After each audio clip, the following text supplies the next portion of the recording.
So, welcome to our inspiring people slot, where I get to find out from people a little bit about them, about their journey, about what has inspired them in their life, and maybe how they inspire other people as well.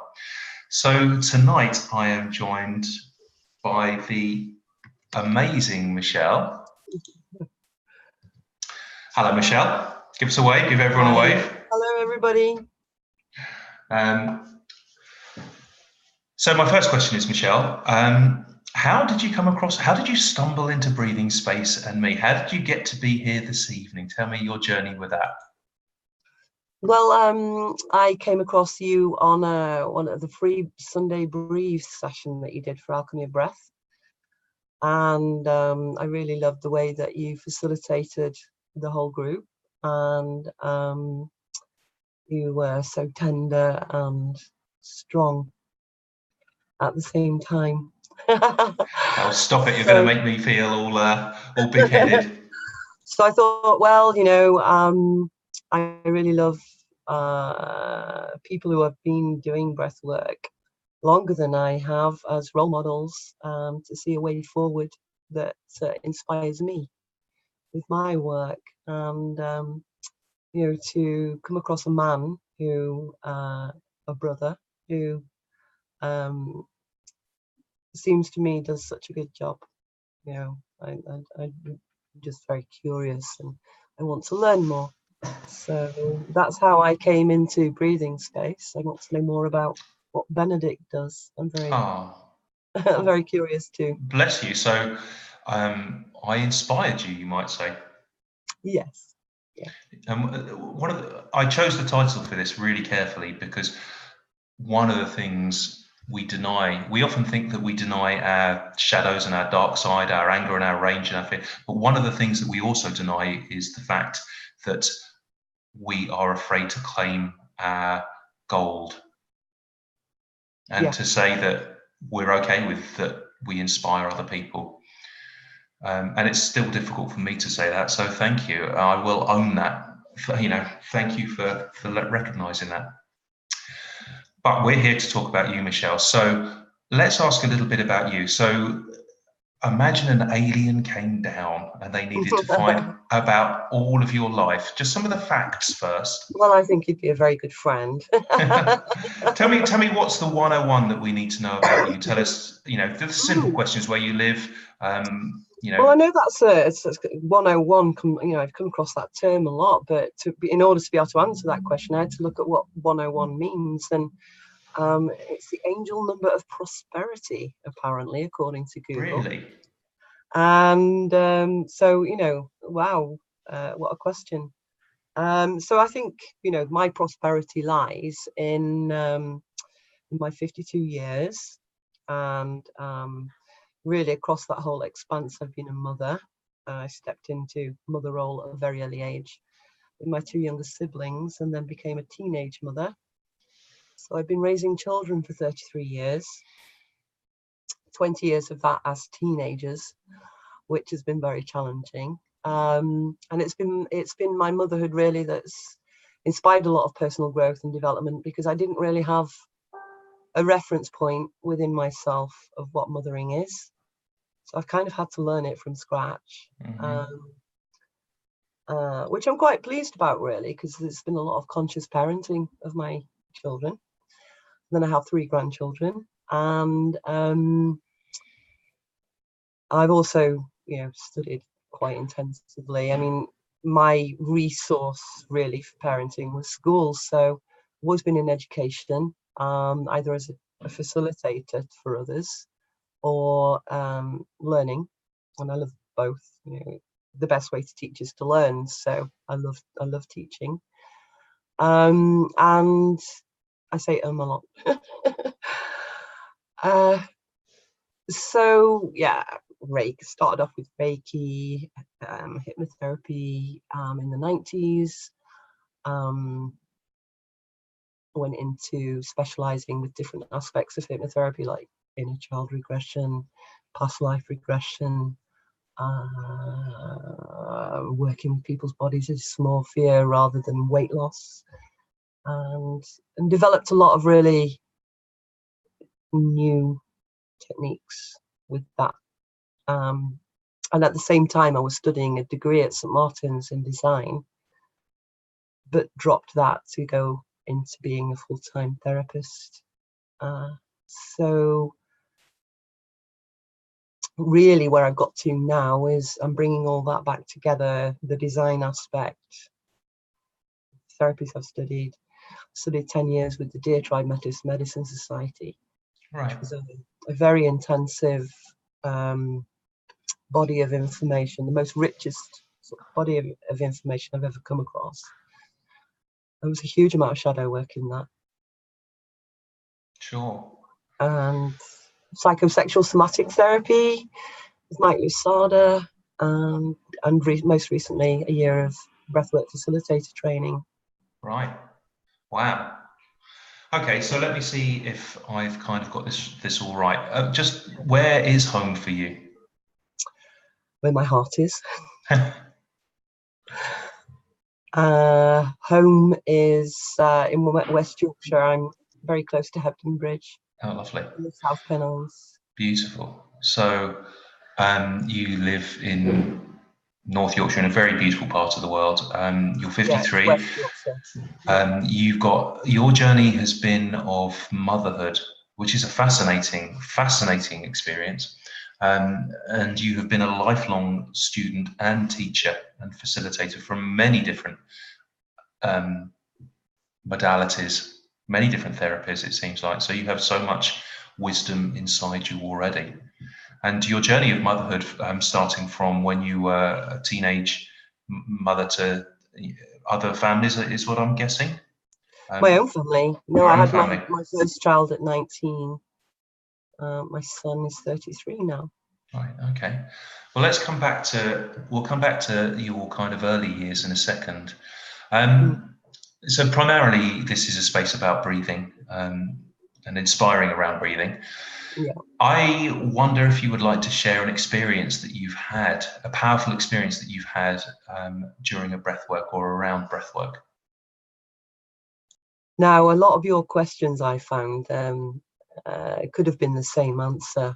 So I think one of the most powerful transformational breathwork sessions I did was where I came across parts of myself, and there were a few of them that didn't want to be healed. They just wanted to die. And I was a huge amount of grief, that was surfacing and coming out. And I've had a battle with suicidal urges in my life at certain times, and suicide's been kind of there in the fact that I've known and loved a couple of people who have taken their own lives. So I've had to study a lot, really go deep within to get a hold of myself, because I knew that if a part of me was triggered with these urges, that it was only a part, and that's not how the whole of me felt. So I got this really deep understanding, and have been able to finally, I think, put to rest that feeling within me, because these parts wanted me to forgive them, that they didn't want to be healed, they just wanted to go. And I watched them step into the light. I forgave them and said, yeah, sure, if you want to go, you go. And so they stepped into the light, and then I realized that all that I was doing was letting go. It was just a surrender within me. And I had a great fear of surrender. And to me, this was just the process I needed to go through to understand, that sometimes, you just need to let go. Forgive and let go. And a huge amount of pain left that day with me, and the capacity to surrender came. Yeah. Sorry, excuse the noise and snow blowing outside. Where and when was that breathwork, and who did you do that with? Well, that was only a few months ago in my breathwork facilitation training, and I think that it's a very deep thing to share, and maybe triggering for some people. But the reason why I'm sharing it is because I really, I think when somebody commits suicide, there's such a grief in why didn't they reach out, and all the other grief that surrounds that for everyone that they leave behind. And I just want to say that if ever you feel like that, to reach out, or to recognize that it's only one part of you and it's not all of you, and not to remain, to keep a witness there, to recognize that it's not all of you. Yeah. And I know Anthony from Alchemy of Breath, this is something that is very personal to him as well. And I know that I can hear some of his wisdom in your words as well. Would it be all right to ask about your friends or brothers or sisters who did, pass on, who did take their lives? Yeah.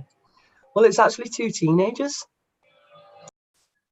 And it's drawn a lot of specialist focus to work with teenagers for me.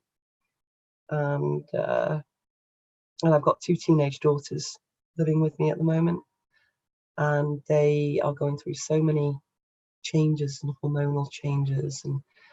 And so there was, I used to have a really big house and, spare rooms. So I used to take in young women from Women's Aid. And there was a young woman who came to live with me who had severe ADHD, and she'd really caused so much disruption with her family that they completely disowned her. And she really attached to my family as another child, and she ended up moving out and then committing suicide afterwards. And I was completely mortified by it. And this was about 10 years ago, so that had a huge impact. But about 3 years ago, my youngest daughter's best friend committed suicide. And, this is another person that I loved, like, under my mother wings. And that's caused my daughter so much trauma and grief. And it's caused, a huge amount of change to her life path. Yeah. To where she was, to who she is now. That it has been something that I've really have had to look at. Can you describe? I haven't had anyone who close to me who has taken their own life. Can you maybe describe what it actually feels like, or what it is actually your experience of how it feels like when that happens? So when I've had a part triggered in me in the past that, as I can recognise now in a much more experienced and wiser state, it feels like there's no way of getting out of the pain, no other way.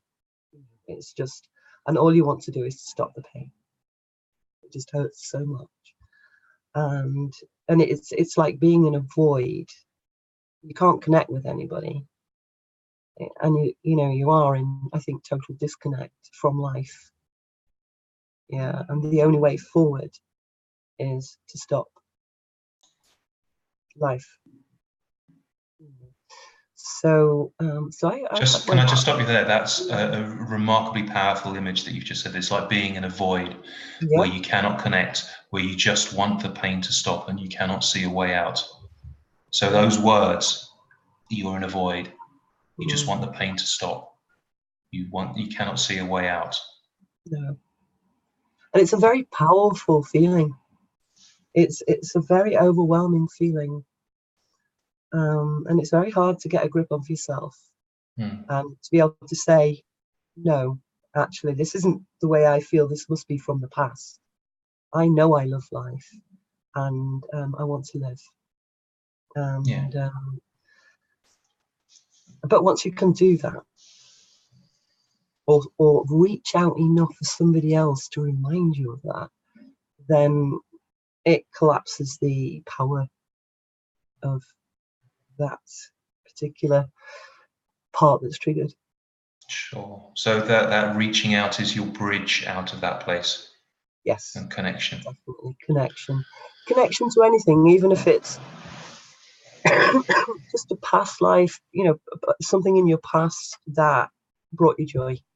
You can come out of that void in some way and just connect to something. Yeah. You can find your way out of it. Is it okay if we just take it like when you describe that hit me in my body, is it okay if we just take a breath with that, just to kind of really acknowledge that? I'm doing that.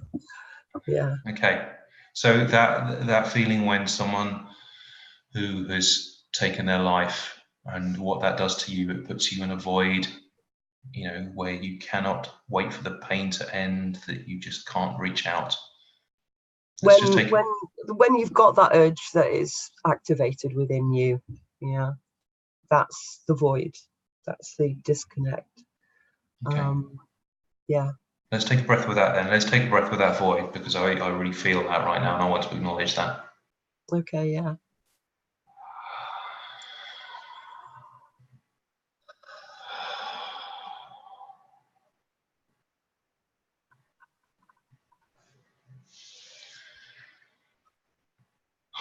Thank you. And also, I would really like to acknowledge the two young ladies who you talked about there.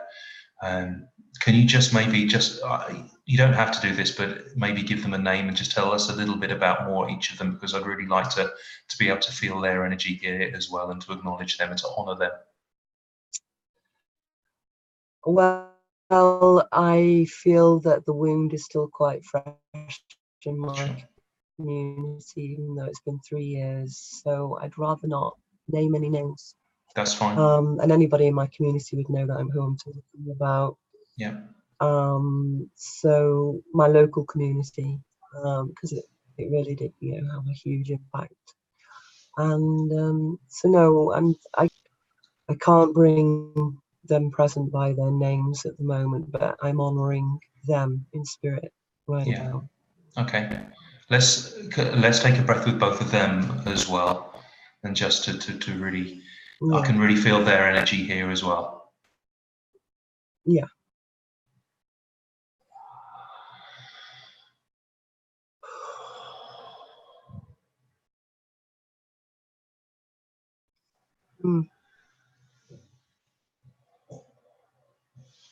Okay, and thank you for going so deep so quickly, and to going to those vulnerable places.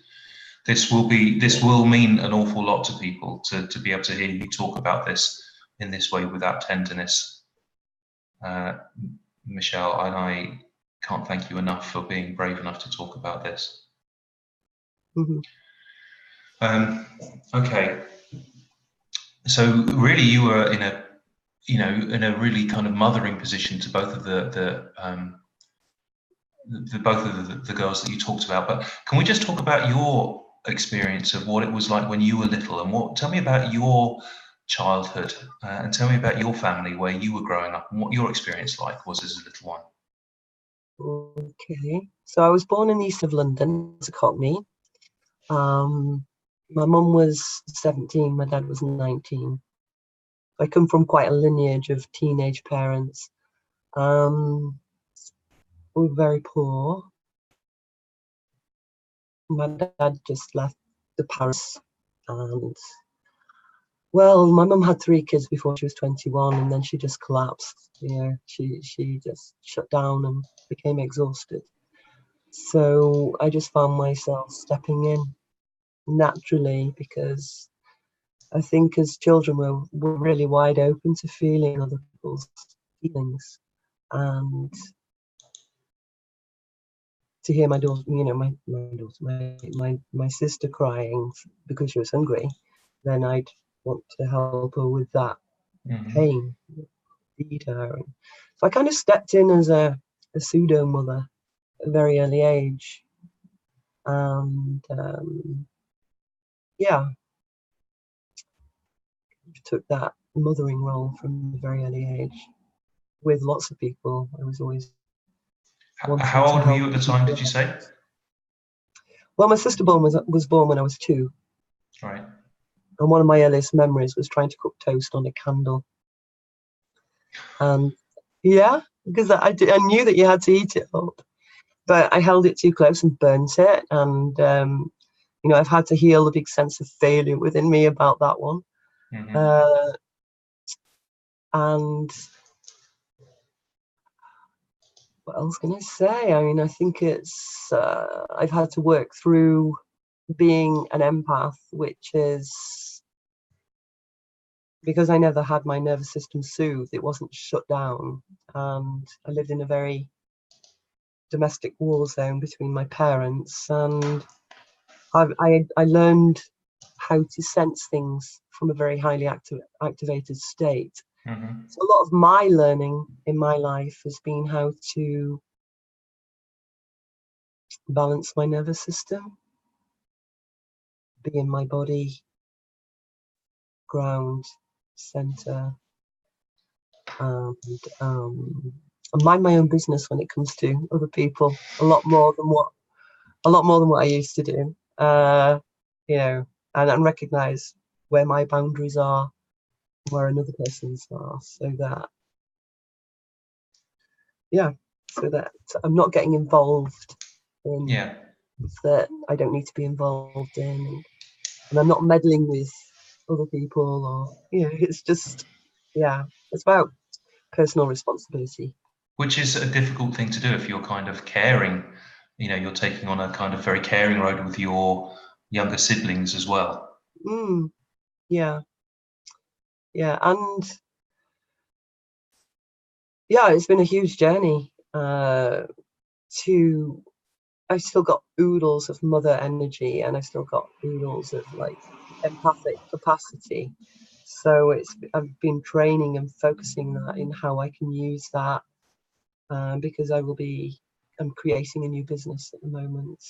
Okay. Well, hold on to that one because I'm going to ask you that a little bit nearer the end, if that's all right. Yeah, Okay, so that's your very early age when you're kind of very young. Where do you think your mother kind of abilities, energy came from? I don't. Well, what I found when I became a mum at 19 was my default parenting came from my parents, which was pretty bad parenting, really. I mean, they didn't stand a chance.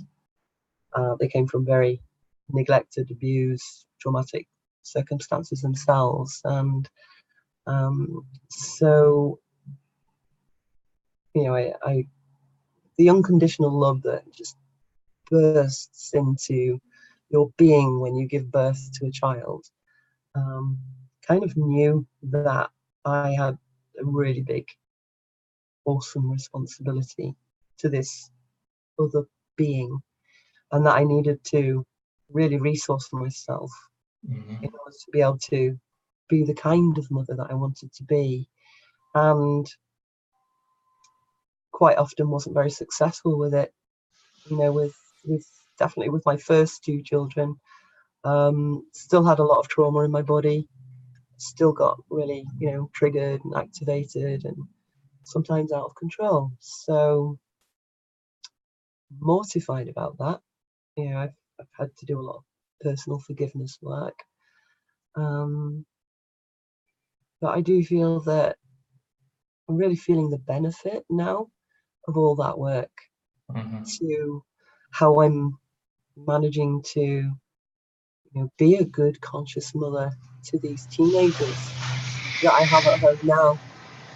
I think there's a huge amount of benefit to nurture energy, when it comes to healing work, because of all the wounded children within us that Hmm. need, good parenting. So now, as my sort of full-time mothership of my children is coming to an end, and they'll leave home, in a few years, maybe. Um, I can actually use all that I've learned about nurture and how did I access this energy. Well, I think with trauma comes a lot of disassociation, and I've always felt a lot of spiritual presence Mm-hmm. of matriarchs such as Gaia, Grandmother Earth, the goddesses. Nature was my nurture as a child. Got a huge amount of nurture by going off and having adventures in the wilds by myself. Yeah. And I, talking to trees and animals and plants. I can really imagine little Michelle doing that, being out in nature and really Yeah, connecting in that way. now it's really highly prized because it makes me quite a strong and powerful shamanic practitioner. Yeah, Yeah. so this mother energy, I really feel that. I can really feel that that's coming across really clearly to you. And your youngest are now teenagers, and they'll be moving away soon. So you'll be mothering in a different way to different people. But that energy is so powerful. I don't think that's going to go.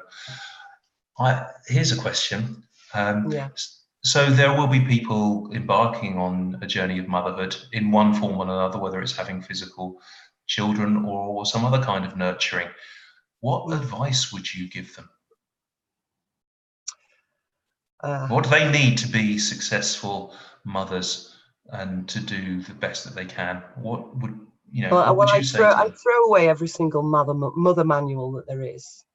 I don't think there's any manual that could give you personally a mother the right manual for raising children, and that's why there isn't a really good one that exists that I could recommend.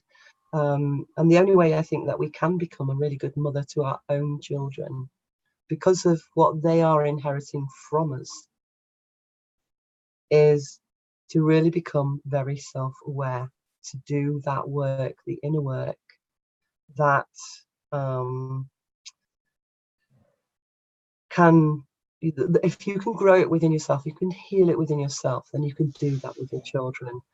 And I remember somebody once saying to me, wow, 4 children, that must really slow you down and impede your personal growth journey. And I said, no, actually, it's the opposite. They mirror back to me my behaviors and who I am all the time. And, I know what I need to work on. Yeah. And I don't think there's any faster path of personal self-growth than being a parent. Yeah. Because you're learning on your feet every single day, and it's relentless. That's so beautiful, actually, Michelle. Like, the best thing that you can do is just become conscious and work on yourself. Because it will be mirrored in And your children. yeah, and I think this is where the bonds are really important. I am experiencing, estrangement from 2 of my adult children, and I've joined groups that also are experiencing estrangement from their adult children, and it's kind of like a pandemic that's becoming very common, and it's a hugely strange and painful way that life has kind of thrown me something that I never expected. That's interesting you should say pandemic, because my guest last week, Eric, has the same situation where he is, temporarily estranged from his son as well. So It's an amazing phenomenon, and I've spoken to a lot of people, and I did have a lot of shame about it at first because I thought it was just me. But I can't say I'm taking pleasure in the fact that it's not, and that it's becoming very common. But the phrase "those that cannot remember the past are condemned to repeat it" this splitting off of what we've inherited from our parents, and trying not to inherit that isn't going to work. And I think by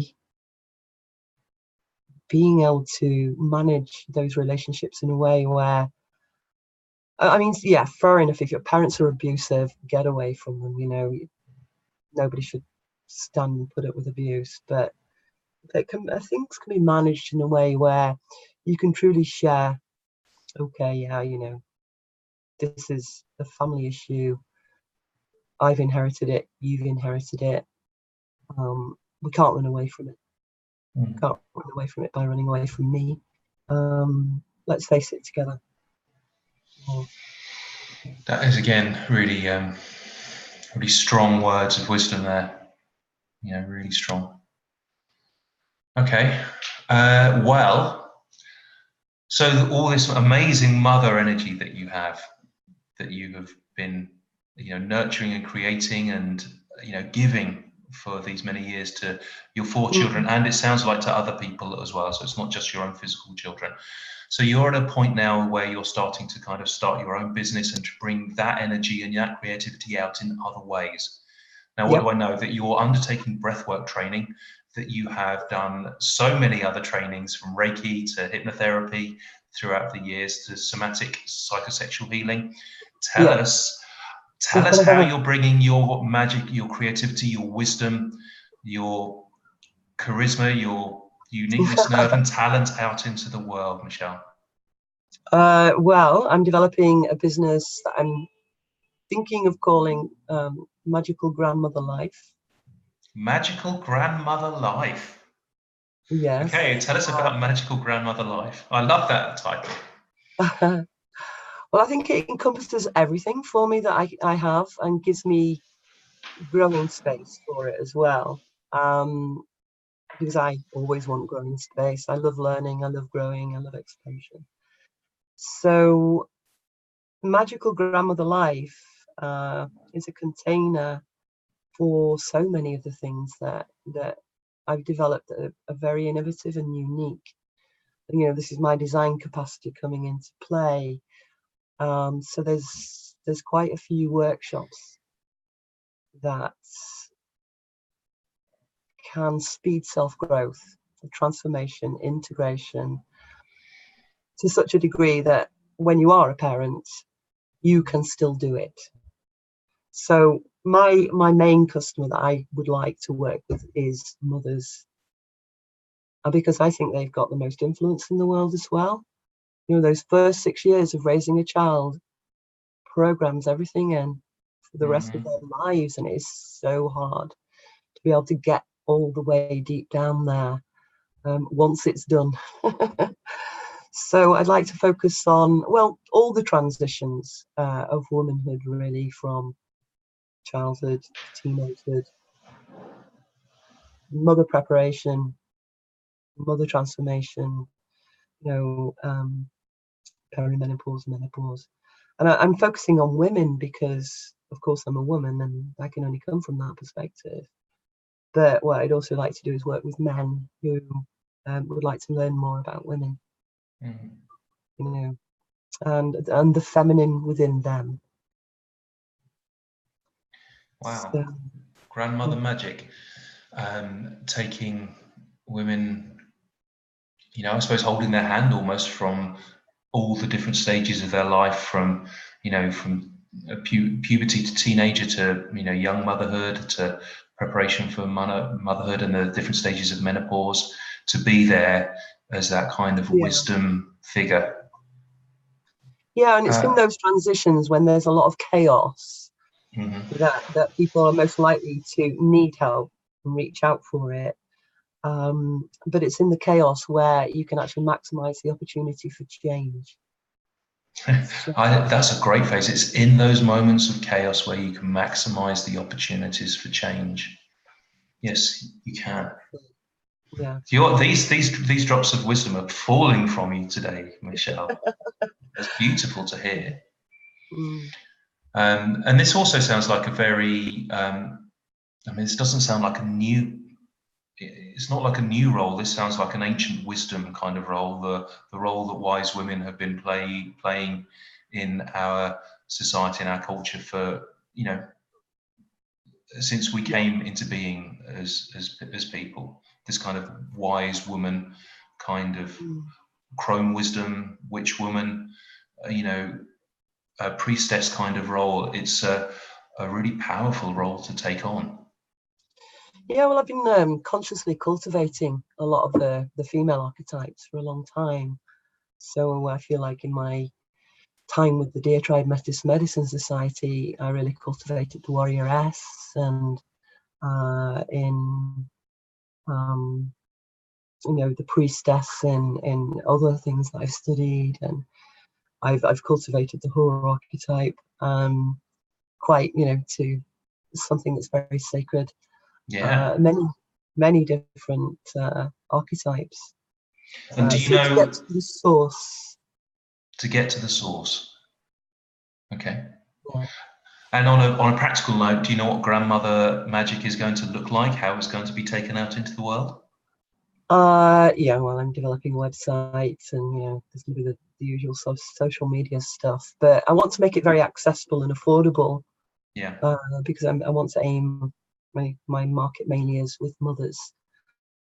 So will this Although be one-on-one therefore, mentoring that you'll be offering, or group sessions? well, mostly groups. I'm building a year to my garden at the moment, where I'll be able to do weekend workshops and have about 20 to 30 breathers in there.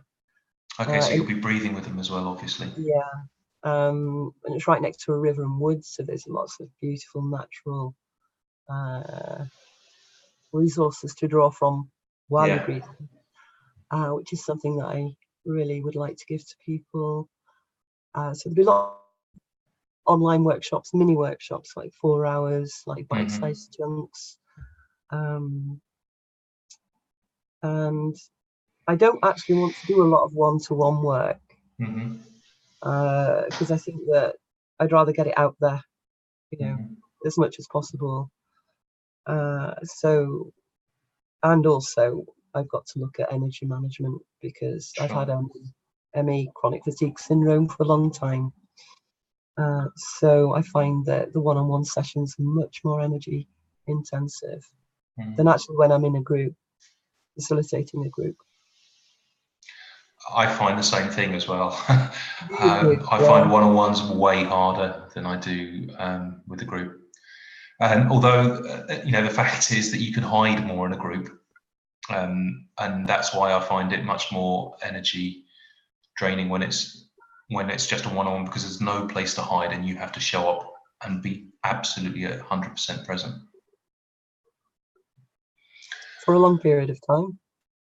Yeah, for a long period of time. Okay, well, listen, we are going to keep tabs on grandmother magic, because I'm really excited about that. Actually, I think that sounds amazing. It's the first time I've shared that title publicly, by the way. Is it? So we get the exclusive, do we? Oh, it's an exclusive, yes. Amazing, Yeah. thank you.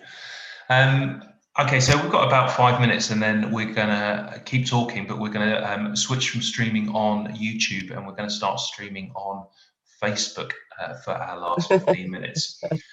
Great. So Yeah. I would like to hear a little bit about what's your experience of like training to be a breathwork facilitator? Is that what's that like as a journey for you? Well, I really went for it. I did at least 3 breathwork sessions a week, at least. I probably did more. And about 3 months in, I was kind of like experiencing so much, stuff going on, that I just thought, can I really get through this? But I had a good support with my partner at the time, and yeah, it's been really good. I really loved connecting with my group. That weekly support, that container, was a huge resource. Very beautiful people, and always that confidence, as through my experience, that no matter what any of us were going through, and sometimes it was incredibly deep, painful experiences, there was always love. Love is something that you can always reach with breath work. It gets you into your heart, gets you processing what is hurting in the heart, and then it transforms it. And it's kind of confirmed a belief that I've always had, but always seemed rather idealistic. And that was that love is underneath everything. You just have to keep digging sometimes, and in that you find treasures. And, it's really worth the journey. Wow. So love is underneath everything, and breath is your way to uncover that love and to realize that love. And then what a Yeah, gift that is to feel that. yeah, yeah. And I've got a few other tools that can assist, with the transformational process. But I really do think that breath work is a key component of my work. Okay. Have you graduated as your from your training course yet? I haven't done all my written work yet. And I think that's a problem I've got to address very soon. Oh, don't worry, you are not the only one who has blocks around. Too many people have had bad schooling experiences about I written love work. it. I love it. It's just I'm way too creative, and I've started my thesis project in so many different ways, but then that becomes sort of outdated and something else comes in. So it's my job at the moment is I've recognized creativity is actually my saboteur. Not Creativity is your saboteur. That's it's too that's a much. great saboteur. If you're going to have a saboteur, that's a good one to have. But it always takes me off in lots of different directions, and lots of different curiosities, and so I've got to really harness that one and say, no, that's enough right now. We'll just do Okay. this. Let's bring this into the world. Yeah. Okay, well, that's a really good note to end the YouTube portion of this interview. So, for people who are watching on YouTube or catching up on YouTube, Michelle, thank you so much for sharing some of your incredible mother wisdom on this, on this interview. It's been extraordinary, actually. I had no idea about this aspect of you, so I feel very honoured to have just had 45 minutes on here, and already those drops of wisdom are like flooding out from you. Thank you. Okay, so don't go anywhere, because we're going to hop over to our Inspiring People Facebook group. We are going to be live streaming on there, and we're going to be finding out really what inspired you and what your inspiration that you're going to be bringing out in there. Okay. So I'll see, well, hopefully we can get it streaming on Facebook in a second. Okay.